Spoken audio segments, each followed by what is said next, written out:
আলাইকুম। প্রাকৃতিক কারণে গাছের ডাল পড়ে মিটার ভেঙে গেছে ঝড় বাতাসে। এখানে বড় একটা গাছ পড়ে ওই যে ওইখানে মিটার এখান থেকে এই খুঁটি থেকে এসে এই মিটারের সংযোগ ছিল, মিটারটা প্রাকৃতিক কারণে ভেঙে গেছে।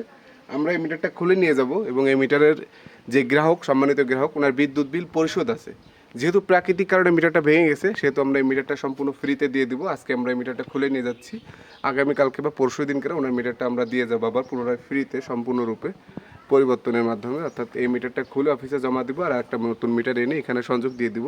এটা প্রাকৃতিক কারণে হওয়ার কারণে আমরা সম্পূর্ণ ফ্রিতে গ্রাহককে দিচ্ছি। গ্রাহকের অফিসেও যাওয়া লাগতেছে না, কোনো প্রকার আবেদন বা টাকাও জমা দেওয়া লাগতেছে না। যদি এনার বিদ্যুৎ বিল বাকি থাকতো তাহলে ওনার অফিসে যে একটা আবেদন করা লাগতো, তাহলেও উনি ফ্রি পেত। যেহেতু ওনার বিদ্যুৎ বিল পরিশোধ আছে তার জন্য আমরা ওনাকে একটা অন্যতম সেবা দেবো, সেটা হচ্ছে ওনার অফিসে না যেয়েই পুনরায় আবার উনি মিটারের সংযোগ পেয়ে যাবে।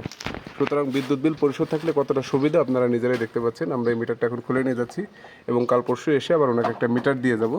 আমাদের অফিসিয়ালি প্রসেস অনুযায়ী, নিয়ম অনুযায়ী আমরা কালকে একটা মিটার এনে ওনাকে মিটার দিয়ে যাবো আরসি সংযোগে।